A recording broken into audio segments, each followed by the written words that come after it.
Hell yes, a new MMO that is going to be coming out globally.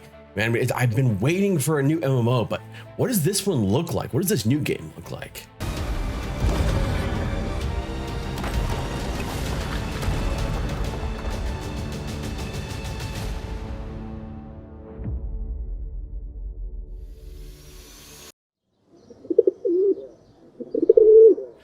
Shit. Perhaps the most blatant of copies so far, even putting games like Runes of Magic to shame. Tarisland may be on its way to a global release. Obvious similarities to WoW may excite some or elicit deep groans from others, but there's also a ton of information we don't actually know about the game. So I went through everything I could find on the game to give you all a definitive look on what we know so far about Tarisland. Tarisland is an in-development MMO from Tencent that was originally slated to release in China as a sort of replacement for WoW players who will be losing access to the game due to corporate squabbling between Blizzard and NetEase. But things are getting even more interesting as this month a new website was launched for Tarisland, for a global launch with an accompanying trailer and beta signups and a Discord. Now, of course, you'd be forgiven for looking at this gameplay footage and think, oh, is this an Nvidia trailer for RTX on, but for WoW? But what is this game beyond a pretty obvious visual clone? What information do we have about it? Well, let's start with the story. We're given 4 little story blurbs, each of which is short enough to cover over individually. Tales of the Gods. Ashes turn to stars and clouds to find early wisdom in bud. Moira Leith and Archeron are the primeval gods for destiny, oblivion, and omen, respectively. They bear witness to the history of countless intelligent planets. Tarisland is one of them, a particle of dust so perceived, until a special being awakes from that deep slumber. Moira leaves the guidance in the inscription stone for warriors to defeat Archeron, who hid the will of Leith. The gods never made peace among themselves, and tide after tide of warriors dries, die, or end up forlorn. Sounds about as convoluted as World of Warcraft trying to, stitch together the fall of the war chief every couple expansions. So I guess we're pretty much on brand and we're doing well with the World of Warcraft clone so far. Ancash in shadow. The Black Tower looms over the once peaceful Ancash Plateau. Invasions by centaurs and gnolls grow more frequent and intense. The chieftain leads his people to dispel the sprawling eminence at all costs. With the rituals of full moon sacrifice, will they form greater resistance against the disaster or dip in hope and courage? Hager, is that you? New Moon and the Eyas. Darkness presses the glorious airy castle, silverlit. The renowned sorcery academy there, however, was consumed in a large fire, leaving the unfathomable missing case of legendary artisan called Fabre. The artisan has been working on an ultimate weapon to eradicate the darkness. How would the aspiration of the Catalan family, of the full-fledged Eagles, help handle the crisis? In the center of Silverlit, the queen of eternal slumber seems to mourn already. I think Silver Moon was already taken, but Silverlit's a pretty good alternative. Falling light of forest. The god of omen destroyed countless planets. The home of high elves were not spared. Blessed by destiny, they managed to reproduce in the misty forest of Tarisland throughout generations. The Archdruid, as a tradition, would receive the will of God via the divine tree of Luin, the tree guarded by the elves since the very beginning protected the planet. Okay, I gotta stop. Because this is sounding a bit like ChatGPT tried to make a story for a video game in the setting of World of Warcraft that was, just throw in some randomization. And now, don't get me wrong, I'm under no illusions that World of Warcraft story is wholly original either. It's very well known that World of Warcraft, or rather Warcraft, took a lot of their inspiration from Warhammer. It's not particularly groundbreaking, and Warhammer, of course, took their own inspiration from other fantasy things. So no, none of this is going to be entirely unique. but it does feel a little bit close.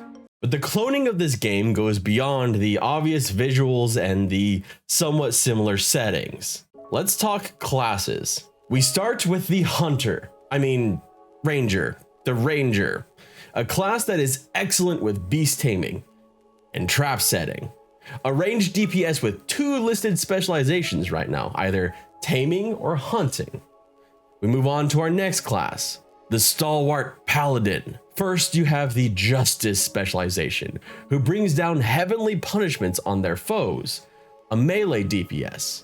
Swap out for the Guardian spec and you'll be able to be the selfless melee tank to guide your group. No word yet if Bubble Hearth is going to be included in the game or not, or if it will be able to swap between the 2 different specializations. Next, we have the Warrior, who can aggregate rage and transform into sharp knives against enemies, incurring devastating damage.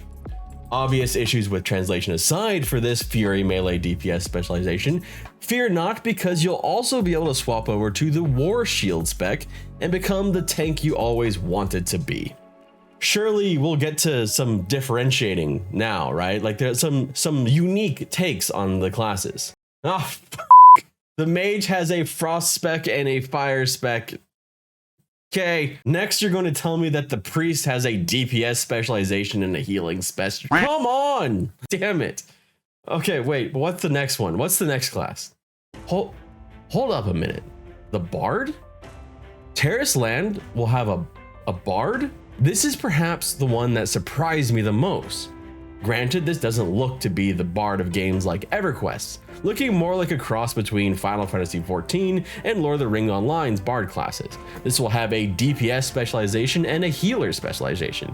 With a DPS specialization called Solo, I'm not expecting much in the way of CC or group buffs. The final class that's been kind of announced is interesting, a Barbarian Fighter. All information on this class is listed as coming soon, except that they are tank and damage. In their FAQs on the Discord, they also note that the Druid, an incredibly important class in both story and playstyle in WoW, doesn't exist as a concept in Tarisland. Except, if we go back to the story,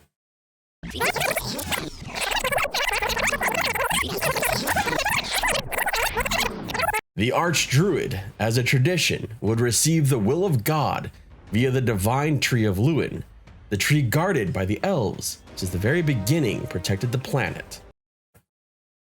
You know what? Maybe it's a different type of thing. They said that they may add classes that use natural power or transformations for combat in the future. In a somewhat strange response to warlocks, or necromancers if you prefer, they mentioned the technical limitations of bringing this class to be, essentially saying that summoners are really cool, but they are having technical issues in making it work on mobile, which we'll get more of that in just a second. It's here we start to see some of the biggest diversions from World of Warcraft, notably in how it will be delivered. Terrace Global is promising a non-pay-to-win, fair, free-to-play game. Anyone who's played WoW is well aware of their box fees and monthly description, as well as their cosmetic shop complete with mounts and cute pets, and of course, WoW tokens. But wait, it wouldn't be an MMO being talked about in 2023 if we didn't mention a battle pass. Part of their frequently asked questions states that they are looking at adding a battle pass for their monetization and are currently accepting suggestions and ideas. It's also going to be cross-platform, but no, not on your PS5. It'll be cross-platform with mobile devices. You knew this was coming, right? Like it had to be coming. The image they provided, which you can see on screen now, looks like action sets might be somewhat limited to account for mobile. But even so, the mobile version looks incredibly busy, really just kind of overwhelming the screen with the UI. And that might at least assuage some concerns about which of these 2 platforms the game was built with in mind first. Except, of course, that they already said in their frequently asked questions that the summoner class, the warlock type class, is not going to potentially be added because of limitations due to mobile, which is concerning. In addition, rating beyond 5 to 10 players also appears to be out at the moment for what they call the complexity of the player's learning curve, which sounds like an interesting way to say, we just haven't made that content yet and don't plan to launch with it. But they do plan to eventually add 20 and 40 player dungeons or raids, I'm assuming.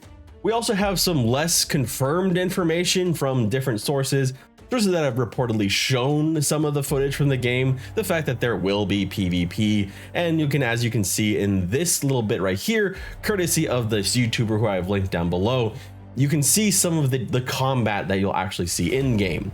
And keep in mind that because this is not a global client, there may be massive changes between the two. Who knows, we may even get a completely different publisher. We're still very early in this process. All the information we have is very limited for this global release, as it's kind of very new.